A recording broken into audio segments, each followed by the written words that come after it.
Good morning, my magnificent ones.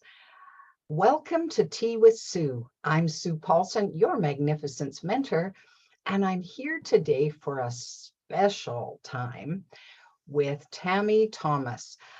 I met Tammi through the Chris Angel's Groundswell University. We've been having some delightful conversations that are never long enough on at Groundswell.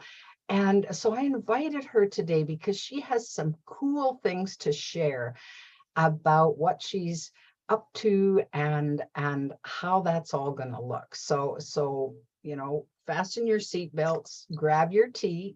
Tammi has, what did you say you had, Tammi? Jasmine today? Jasmine and fresh ginger. Lovely. Well, I'm just sticking with my Earl Grey, but it's all good. Lovely. So Tammi, when I asked her for a bit of a bio, I was fascinated to see that she's quite an adventurer, and she loves to she's curious about so many things. She's a passionate creator, and as a result, she has a new project. Now, Tammi is no stranger to adversity, and out of adversity has come a gift that she's going to be able to share with women who have gone through similar kinds of things. And so her new group that she has created is called Hello 50ish.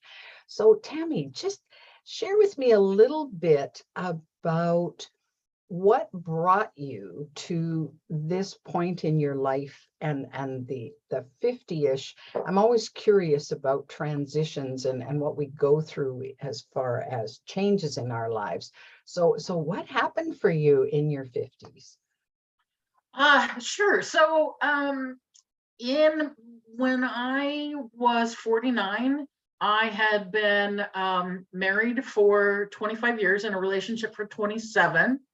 And my son was getting ready to go off to college. And I was just kind of faced with some questions. And, they were, is my relationship still working? And I was changing, I had been growing myself, and my spouse was going in a different direction. And over a lot of years, that kind of brought us further and further apart. And I was questioning, just, there was a lot of existential questioning that a lot of us get around midlife. And who am I once my son goes off to college? And what do I do if my marriage comes to an end? And in that, I discovered what a midlife crisis is.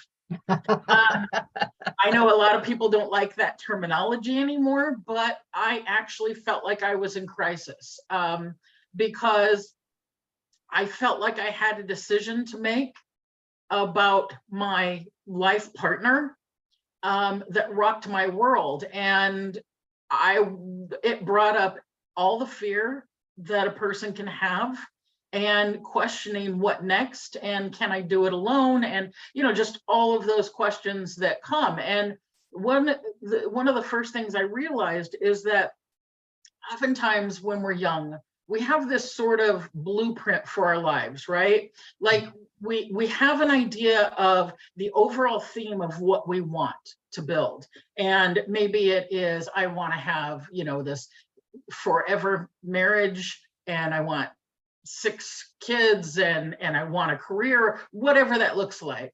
Yeah. And what I realized was that part of the crisis that I was going through was directly related to the fact that that blueprint was dead. And I didn't know what to do with that because I didn't have a new blueprint. So it felt a little dark. And actually, I went to Thailand to figure things out. Strapped on a backpack and left for 6 weeks alone. Wow.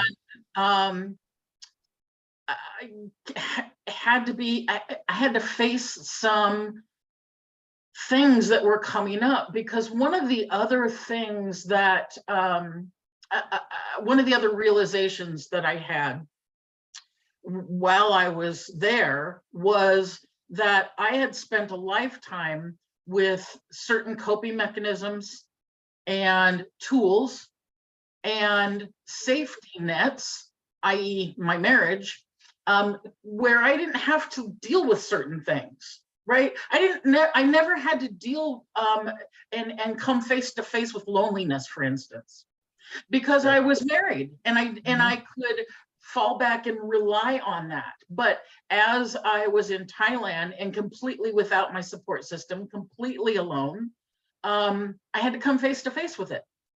And it changed my life. And I spent the next few years delving into what that looked like and how can I move forward without those old coping mechanisms. I needed something to replace them with. And I'm an autodidact. So I jumped in and learned and went through the hard parts because I needed to understand them. Right. Wow. Well, I'm resonating totally. The whole idea of the facing loneliness. And I think I was 54 when I left a marriage of 23 years, and it was rough. It was bleak at times, because just the very fact that someone else has a key to the front door makes a difference in how you proceed forward. And I found the same thing, this battling this loneliness and the fear. Oh my goodness. Like, well, I had never traveled by myself for years, and that was a scary thing. So you're right. It hits all the little It buttons. does. And then, on top of that, there was this added layer of that I had failed. That I had failed my marriage. And that hits hard, because part of my blueprint, right, was that marriage was forever. Yep. Therefore, if you leave, you failed. Oh, absolutely. Yeah, I bought the happily ever after story, hook, line, and sinker. And when I didn't get my happily ever after, even though it was my choice to leave the relationship, I felt betrayed. I felt ashamed. I felt guilty. All of those feelings that just washed up. And not only was I upset that the marriage had failed, but I felt like a failure. Yeah, like, what's wrong with you that you couldn't make this work? And of course, I'd look around and see these people that had been together for a dozen more years than I had, and I'm thinking, how come? And for me, it was even more poignant because this was my second marriage. And so I'm thinking, well, I tried it once already. I had some practice. So how come? But life just sends some twists and turns sometimes that Absolutely.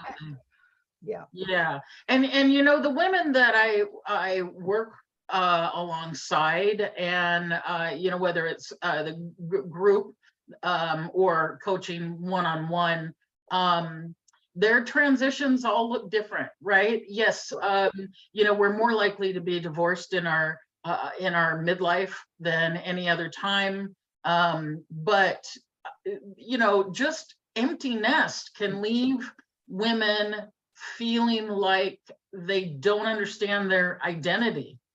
And maybe their transition has to do with dealing with aging parents, or and figuring that out, and just all of a sudden juggling multiple stressors every day. And whether it's health issues, right? Transitioning into this body that doesn't respond the way it did 20 years ago, and what that feels like, and how it's, it's getting harder and harder to live on a limited income.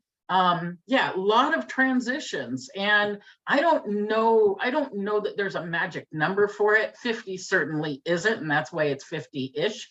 Yeah, sure. But when we hit it's very similar in that we have a choice, right? There's a fork in the road. We can either continue forward with the old coping mechanisms we've always used, whether it's numbing or running, or if you were divorced, you jump right back into relationship, right?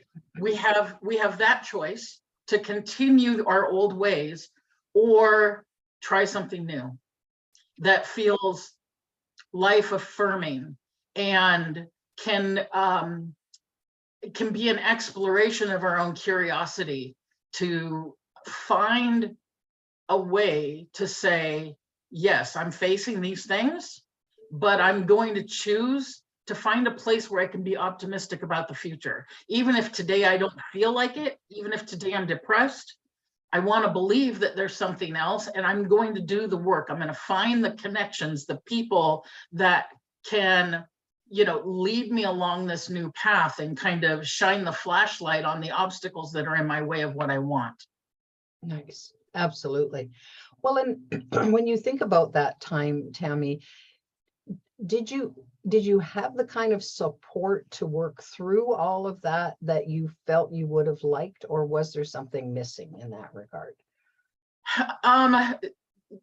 This is kind of the crux of Hello 50ish, because no, I didn't have the support. The problem was that there was support out there. It didn't, but I had to cobble it together. And, I have told the people that I work with, I spent over $40,000 and 8 years doing that. And from therapy to coaches to Tony Robbins' week-long Destiny week, teachers and gurus and books and courses and workshops. And I got a lot of great information, but the problem was that when you are at midlife, you don't want to spend 10 years trying to find a breakthrough. No. And you don't want to go broke doing it. And exactly.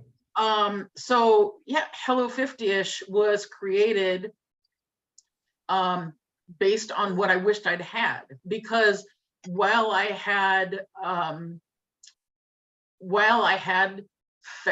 found good support, it took a lot of time, and I don't think that most people are willing to put in the kind of time I did. Sure. Oh, yes, I think that's the challenge, because it's a daunting task to go into that whole realm feeling so alone. And I found I had a circle of wonderful girlfriends, and sometimes I think back of the whining and complaining and sniveling I did as I was going through some of the worst of it. And they listened and they supported me as best they could, but they were all married, and so they didn't really get what I was going through in the same way that somebody else, I mean, at least they were strong, so they could kind of prop me up.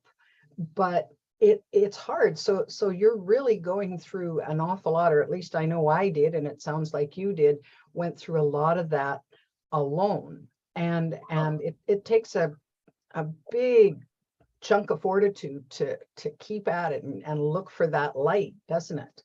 Yeah, and I look what was available and how people were handling aging.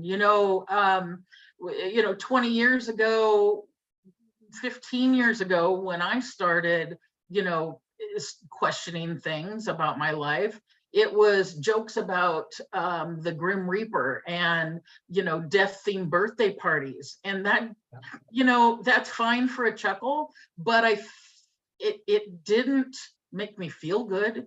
It didn't give me hope that there was any better life. The over the hill does not feel affirming at all. And so is it any surprise, with that being the conversation, that we feel alone and scared? Yeah. when we get to whatever number that is for any particular person, right? Oh, for sure.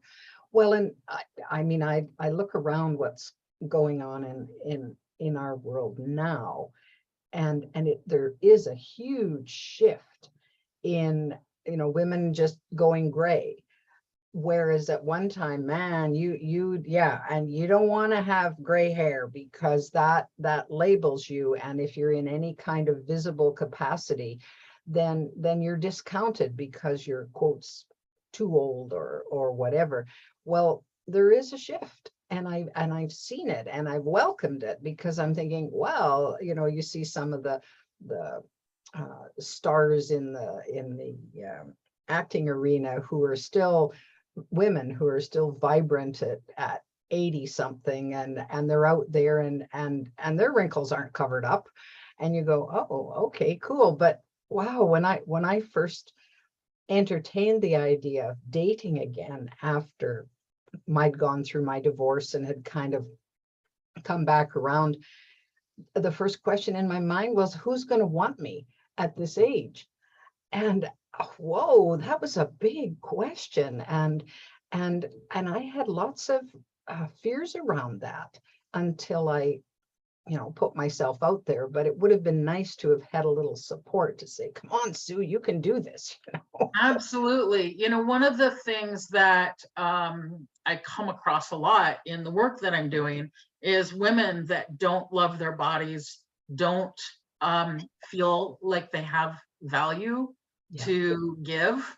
And, back to that story of Thailand, one of the things that happened to me was I was 250 pounds. I was extremely ill. And overweight, and I was having heart problems, and I hated my body.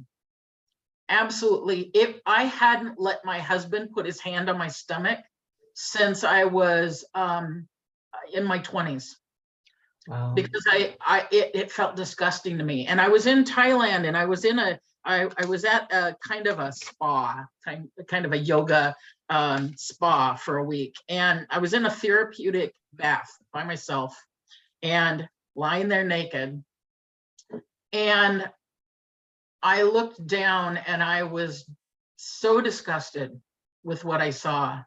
And all of a sudden I just started crying, because it suddenly clicked in my mind that the stretch marks that I was looking at, that I wouldn't have had those if I didn't have a son. And how could I hate a body that gave me that child? Right. And all of a sudden I just started having this conversation. These wrinkles that I have, I've got laugh lines. Oh my God, I have things to laugh about. And I was just absolutely overcome with gratitude. And I'm not going to say everything changed right then and there. It was a real process. Sure. But what I learned was that I was focusing my attention too often on the things that reaffirmed that my body was bad. And I needed to start paying attention to those things that made my body feel good and valued, and that I'm okay. And it's like if I say to you, look around the room and tell me how many things are red. Close your eyes and then tell me how many things you saw are red, right? And or then I trick you and say, well, how many things did you see that were brown? And you're like, I don't know, I didn't see brown, I was looking for red, right? So our attention matters. We have to be clear. We have to get clear in our lives, and that's the first pillar of my coaching programs is clarity and understanding what our attention is going to. And when I started dating again, I dated a man that absolutely loved my body. Now, I will say by then I was at about 200 pounds. But we had a conversation. He was younger than me. And of course, I was a little bit concerned. And I said, I don't know if I could ever take off my clothes in front of you, because your age, you haven't seen women like this. And there are things here, there are wrinkles, and he said, but you don't understand. I love those things. I love that you have a life that you've lived. And we had this conversation, and it was just this shift in my mind that, why did I think that my body was awful? Yeah. Because I looked at magazines? I'm just talking to the wrong people. That's right. So I made a pact with myself to never again be with, especially a man that I was going to be intimate with, that didn't absolutely love my body. Absolutely. Yeah. And then I set out to learn to love my body, because you had asked a question, how could anyone, or who could love this?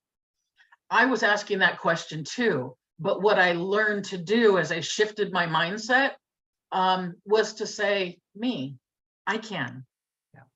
And as I learned to love my body, I noticed that other people had no problem with it at all. It was all up here. Absolutely. And I just needed to not spend time focusing on things like, and I don't judge other people, but why we're so obsessed with getting wrinkle creams, right? And Right. I was just going in another direction of saying, yes, I want to take care of my skin, but I'm just going to accept that I'm 50 some years old and I have wrinkles. I'm not going to fight it anymore. I'm going to fall in love with them. Yeah. So quite a journey. Oh, yes, absolutely. So then tell me about this Hello 50ish group that you're creating here. Give me some ideas of how that's meant to serve. So there's a couple of ways. First of all, I am a coach, so there is an opportunity when someone has an obstacle or a goal, that's in the way of a goal that they want, to get some coaching in the moment. We do Zoom calls, right? And one of the premises of this is that I'm not just a teacher. I'm not there to give you all the answers, but as women that have had full lives and similar life paths, we have all brought wisdom with us. And when we can gather together and share our collective wisdom and have deep conversations about what really matters to us, stop living on the surface and talk about the things that are important, where we feel safe because we're with our tribe, right? We're with the women that have had the same life experiences. Then we can start to shift the conversation, and we can start seeing things in a different way. Exactly. Oh, nice. Well, because it's otherwise, I know it felt as if I was in the boat alone, and I'm paddling furiously to try to get somewhere, thinking that, well, I'm the only one that feels this way. I'm the only one that is having this challenge or this trauma. Everybody else seems to have their life together, not me. And then I come to discover in this kind of connection and conversation, whoa, I'm not the only one. And there was some comfort in that, in saying, well, if we're all struggling or have been struggling in one way, shape, or another, well, that's okay then. Then it's the human condition. It's not just me. I'm not wrong or wired weird or anything like that. And so a group that is connected in that way, I think, can really inspire each of us to go the distance. Yeah. And like, you can go on to Facebook, for instance, and find a group of women who are over 50 and divorced. But they don't know each other on any particular level. Right. So they don't have real conversations. And that's what I wanted Hello 50 to be how it could be different, because we can spend time in groups, and after a while it just feels like it's taking time. Yeah. Or we can spend time with people where we can talk about what's important, and it becomes a non-negotiable in our lives. So I think people often see the idea of community or group and they think about something like the Facebook group. Right. Yeah. But women in these groups, for instance, don't have the same core values. They may not value curiosity and optimism, right? And Hello 50, we do share core values. We're all on a similar path, no matter whether it's a woman that wants to learn how to date again in her 50s or 60s, or it's even a woman who is still married, but is an empty nester, right? Sure. We share those core values so that we actually get something out of it. You want to keep coming back. Right. Absolutely. Absolutely. And don't you find that as women look to what's possible, that there's an energy around having, I think most of us who've gone through the 50s have gone through menopause, and there's a re-emerging energy that's there. Like I feel fired up in a different way. Like I had that, fire in the belly in my 20s, 30s, 40s that just drive and go for it and that kind of thing. But I find that energy is different now, that it's not the same, as it's more of kind of a well that I can draw from, because the energy is tempered with some wisdom.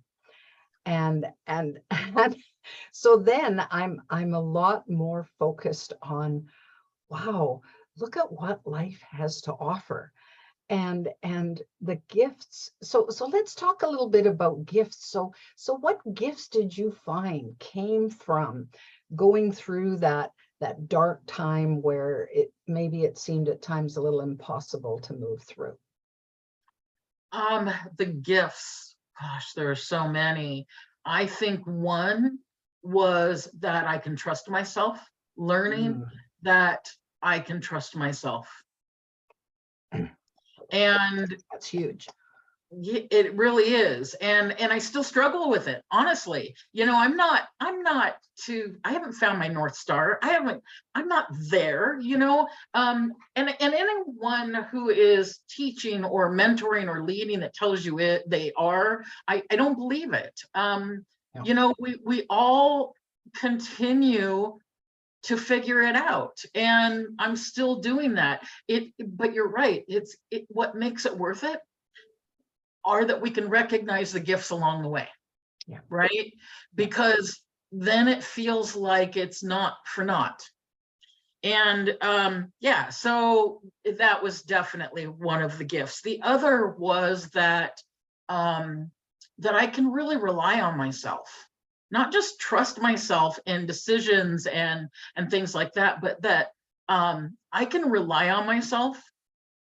And the old way of thinking was that I needed a man to rely on.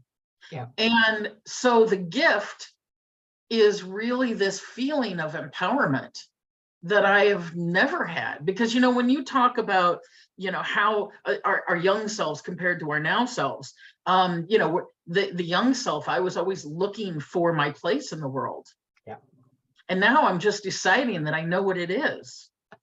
Exactly.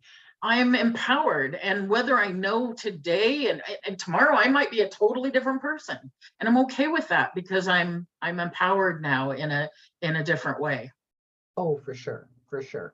Well, and it's, I've often known about me and watched with other people too that I'm not particularly good at change in some ways. While I look forward to new adventures and variety, there's certain things that I wish they would just stay the same because it's comfortable. And yet, out of all of that, I'm going, Well, but actually, the best things have happened when I wasn't comfortable. You know, the gifts that came to me in life happened because a lot of things were not that comfortable. And it forced me or pushed me, or I would kind of test the waters a little bit and say, well, maybe I could put my toe in there. And then life would give me this shove from the back and I face first in muck. And I'm going, oh. Oh, we're going to get a lesson here. I see. Yeah, you know what? There's a saying, and I'll probably bungle it, but it is to grow, you must sacrifice. Growth is not possible without sacrifice, right? We have to give up something, an old way, and sometimes when we're not ready to, because the truth is, no one likes change unless it's change they want, right? Yeah, We like the change we want. So sometimes we're thrust into it, and yeah, we get a little opportunity, and we kind of, well, I fight it. I don't always welcome every lesson. me too. But it is true that we keep getting them over and over again until we do get it, right? Yeah. Oh, well, that's right. Sometimes I'm thinking, oh yeah, here I am again, Mama. I come back around. It looks slightly different. Things have changed a little bit, but the essence of it is still here. So am I going to get it this time? And I guess I've recognized that especially with relationships, because I seem to be well, one of my things that I came to learned over the years was, oh, variety is the spice of life. You know that old saying, variety is the spice of life. And so I seem to be doing that in relationships. And I'm going, okay, I've had quite a bit of variety. And there's a part of me that says, well, could I just now settle on one? And I'm not sure I will. And there's a part of me that thinks, oh, what's wrong with you that you can't just pick one person? Yeah, absolutely. Absolutely. Yeah. Nobody said life was simple, right? Oh And no. but I think also that when we talk about challenges and not wanting change, I think it can be very difficult for some to think about, oh no, I have to go through a growth period. No, this does not sound like fun. I don't want to go to therapy. I don't want to change. No, because my comfort zone is comfortable and I'm happy with it. But my message to those people is, it's okay. You don't have to. You don't even have to resist it. Just be aware, notice, be curious about what's happening and what lessons are coming, and just you don't have to fight them. Just let them come and let them go, and stay aware. Oh, for sure. And what I've noticed is that when people do that, they are more likely to start shifting toward wanting something better. Oh, It seems to help drop the fear a little bit, right? Because fear is resistance. Big Fear time. is resistance. Yeah. So when we're resistant, nothing changes for us. No. Oh no. And when we can drop the resistance and just, to me, it's like resistance is like being in a rowboat and rowing against the current going upstream. And all we have to do is drop the oars and just go with the flow. And drop that resistance, that fear, or get curious about the fear, right? Because even curiosity about the fear is an allowing space instead of resisting. Oh, for sure. Absolutely. Yes. And of course, the other part of that is, instead of going upstream, you have to allow yourself to let the boat turn around to go downstream. Yeah, absolutely. And just stay aware of which way your boat is pointing. Yeah. And things can start to shift. Yes. It's fascinating, isn't it? And I find that what was an interesting lesson for me to learn along the way was really how much choice I had in what direction I wanted to go or what thing I picked, with the full realization eventually that if I didn't like what I picked, I could pick again. That nothing was carved in stone, nothing was so immovable that I couldn't say, that choice maybe wasn't, maybe it was okay when I chose it, but that's not for me anymore. And to be okay with that and not feel that it was a bad choice or a wrong choice.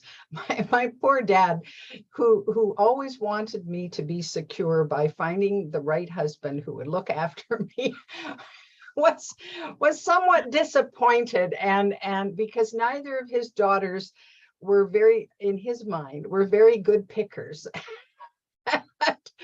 And of course, I mean, he's 97 now, and there's no way on God's green earth he'll understand where I'm coming from in that. But I if I could get him to understand now, I'd say, look, Dad, I chose the perfect person for me at that time, to learn the lessons that I was there to learn, to grow the way I was meant to grow, to experience what I was meant to experience. And then I chose again. And then I chose again. And so all of that has added a richness and a dimension to my life that I wouldn't have had if I had stayed in misery. And I mean, I have relatives that were married to their partners for over 60 years. And when I talked with a dear aunt of mine, she said, oh, there was a point in time when I would have preferred to have left the marriage because things weren't good. But she said, where would I go? And how would I look after my family if I was all alone? Well, of course, in those days, you stayed together just for survival, if nothing else. And that's not really the kind of world we're living in now. So we do have those choices. But I think it's so important to not hang out in victimhood, that, oh, well, I've been, like, my life is a mess and it's not my fault. I'm not to blame. Well, no, you're not to blame, but you're responsible because it is your life. Yeah, and I know that some women do feel stuck now, and I understand their reasons. A lot of it is financial. Some women just absolutely will be homeless if they leave, and I understand that, but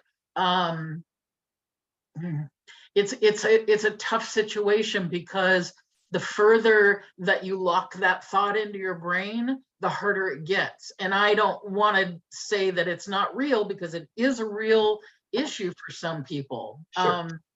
But it just gets harder and harder. And I think it takes creativity, a lot of creativity, and maybe some patience. But I was one of those that I thought, if I leave, I'm in trouble, because I couldn't take care of myself financially.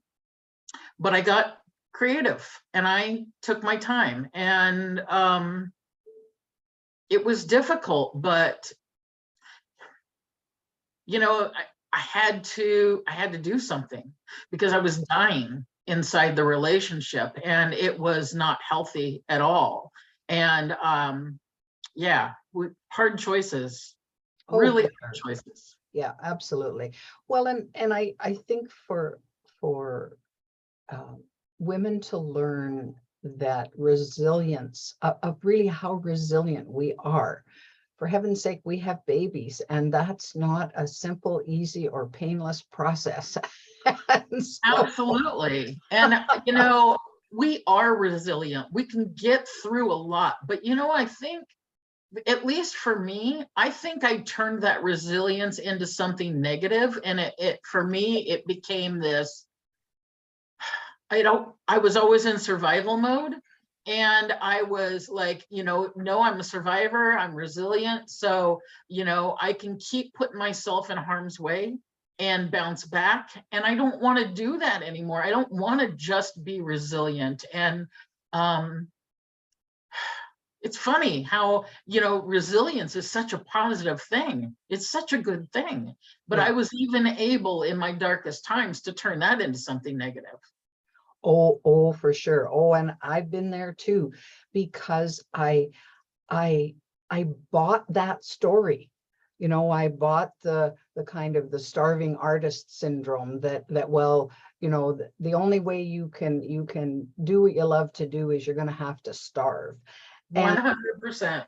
and of course, you mentioned sacrifice earlier, and well, what we may need to give up when we look to a new, like if I'm looking towards thrival, I may need to give up my notion of survival. I may need to give up that story and say, no, that I'm more than that. I'm worth more than that. And I am more than that.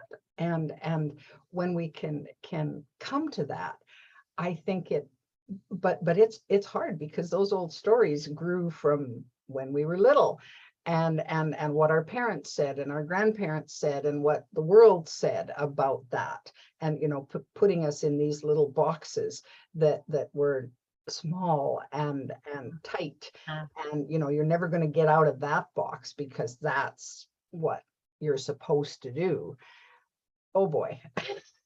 Yeah, and you know what? Because of that, I think the most impactful work that I do with women is helping them shift their mindsets and the beliefs that they've held on their entire lives. We can shift those very quickly, actually, surprisingly quickly. And once the mindset or belief is shifted, possibility becomes the new mantra. Absolutely. Absolutely. And it's pretty wonderful to watch, isn't it? When you see the light bulbs go on, and somebody gets it, and they got it, and you go, all right. Because then Yes, the sky's the limit. The stars and the planets, it's unlimited what can happen when that shift occurs. absolutely. Absolutely. There's nobody getting in the way of our futures like we are ourselves. Isn't that right? Yes, I want to quit stepping on my own hose. Yes, absolutely. Absolutely. So, yeah, I think that a lot of women have trouble finding the resources that they need and do feel alone, and are like I was way back then, trying to cobble something together, or reading books and doing these different things. And it's I think a lot of them get frustrated and give up and go, I guess it's just going to stay this way because I'm not getting my aha moment. Absolutely. Absolutely. So then tell us, Tammi, how women can get a hold of you and your group. So what does that look like in connection? Go to the website, www.hello50.com. I'm sorry, Hello 50ish. And that's HELLO 50, the numbers, ISH. And or find me on Facebook. I'm easy to find, Tammi Thomas, and join in the conversation, ask questions, reach out to me personally. Message me. I'm glad to talk to anyone. And look for the programs that are coming up, the courses that are coming up, and even the new program that I'm really excited. I should be launching in the spring. Oh, tell us about that.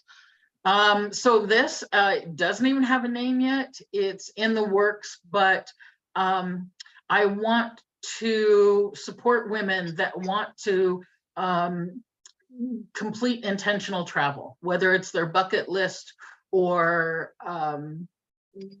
maybe volunteer overseas, whatever that intention is, or to go find themselves, right? Their Eat, Pray, Love adventure. Sure. And I want to support them to create a plan, make it happen, and get over the obstacles, because a lot of women want to travel, and but they have fears.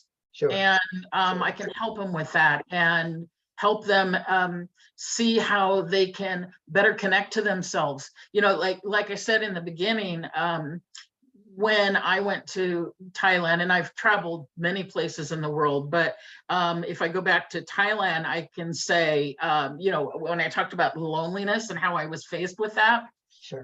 there is an opportunity that women that want to reconnect with themselves, find out who they really are. Like I said, when you're out there and you're faced with dealing with it on your own, yeah, it's an opportunity.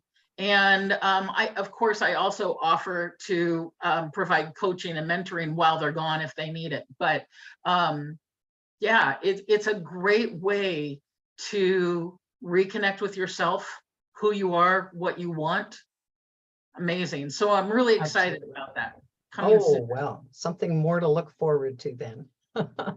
Well, great, Tammi. This has been such a delightful conversation. I feel so blessed that you agreed to come and chat with us today on Tea with Sue. And I'm going to put your contact information in the description of the video so that they can find you easily. I know there's lots of women out there who are seeking and searching, and they just need to land. So there you are. They could land with you, and you could have a joyous adventure together. Yeah, we can just have a conversation, right? And thank you so much for asking me to join you. This was really fun. I'm Oh, good. so grateful to have been able to do this. Oh, that's wonderful. Well, we'll do it again, Tammi, especially when you get your adventure connection all sorted out. Then we'll be keen to learn more. So there's always more to learn, right? Awesome. Absolutely. Absolutely. I'll never stop learning. I find that I have more questions now than I have answers, and I'm okay with that. Absolutely. Once all the questions are gone, what's the point in going forward, right? Yep, that's exactly right. Well, my magnificent ones, we're going to call our Tea with Sue at an end today. You know, you can get in touch with Tammi if you're going through some kind of transition in midlife. She is ready, willing, and eager to support you in whatever that looks like. And I know you can do it because you're that magnificent. So enjoy, my dear ones, this next week. You know that you can always subscribe to my YouTube channel, Tea with Sue, to get more videos. And of course, there's always the app, The Magnificence Mentor, that will open up a whole world of support and information about being magnificent and creating your brand of heaven on earth. Until next time, have a great one. Thank you. Thank you, Tammi.